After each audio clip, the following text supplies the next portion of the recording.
Hello everybody, hope you all are well. In this video we're going to discuss about 4 variable K-map.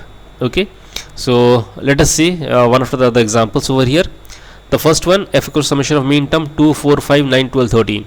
So I don't know how many variable has to be included in this particular question. So for that, let me find it out first of all. So I'm finding the highest value over here is 13. To represent 13, I need 4 bits.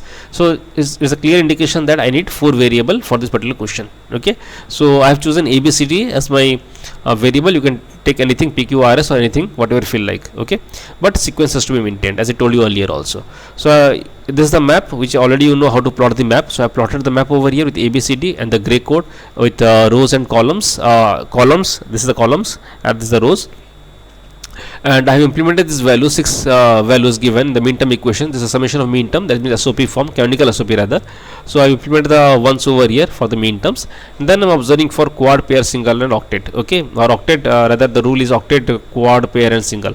So I'm finding octet is not possible but quad is possible. So I have taken this 4 as in quad. Okay, and this one I have paired with this one. Okay, so I'm getting a pair over here, and this after folding also I'm finding this is 0 over there, this is 0, this is 0, so I'm taking this one as a single, and accordingly I had given this equation. So first equation I'm explaining you how I've taken the equation. For this quad you can see 2 letters are coming, that is B is constant. Okay, A is changing, so I will take B is constant. Over here C is constant and D is changing, so I'm taking C, that is B and C complement. You can see I've taken that way. Now for this pair I have taken A from here, which is constant, there is A, and from top C complement D. Okay, and this for this single, A complement, B complement, C, D complement. Okay, so you can observe very clearly over here, as I'm moving from quad to single, the numbers of letters are increasing. Okay, that is the reason we focus on octet first, because if I get octet I will get a single literal, not even 2 letters, because for quad I'm getting 2 letters. Okay, so as you go closer to octet or quad, number of letters will reduce. If you come closer to pair, number of letters will increase, so circuit size will increase. And our target is what? Our target is to minimize the circuit. Okay, so this is working parallel to Boolean simplification of Boolean expressions, because over there we are using theorems to reduce the circuit. Here we are using map to reduce the circuit. So reduction is our main motto, right? Coming to the next question. So summation of mean term. So this is again canonical SOP. Okay, different values are given to you. From here you find out the number of variables. Accordingly you plot it over here in the graph. You can see 2 quads I'm getting, one the center one and one in the 4 corners. Okay, green line are given. This is you are getting by folding. First folding is horizontal, then vertical, or first vertical then horizontal. So you're getting 4 ones. Okay, so 2 quads we are getting over here, and the equation is f equals to BD plus B complement D complement. Okay. The third question over here is in variable form, f equals to A bar B plus ABD plus AB complement C, D complement plus BC. So you can see this is not in canonical form. So you know how to solve canonical forms. So after solving in canonical form, here C and D is missing, here C is missing, here A and D is missing, and here all the 4 variables are available. Okay, so I need to convert this to canonical form. Once I solved it for canonical forms, I'm getting the equation as 4, 5 summation of mean term 4, 5, 6, 7, 10, 13, 14, 15. Once you get this, you know how to implement. So you have implement you can implement in this way over here, and then you need to find out using the rules. So you're finding one quad horizontally, one quad over here, and a pair over here.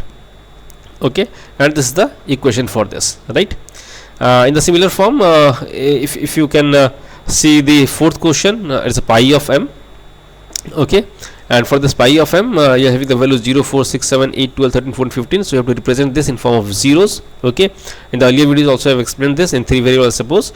So you can see I have implemented the values, the max terms over here in the graph, and that is representing the zeros are representing these values because it's a pi of m. Okay, and then from here I'm finding 1 quad, 2 quad and 3 quads. Okay, here the equation is slightly cut off, so let me write the equation over here. What exactly I'm getting?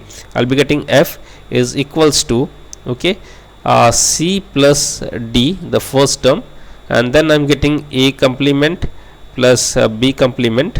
Okay, and the last term I'm getting as B complement plus C complement. So let's have a check, because it's already not coming in the video. Let's have a check.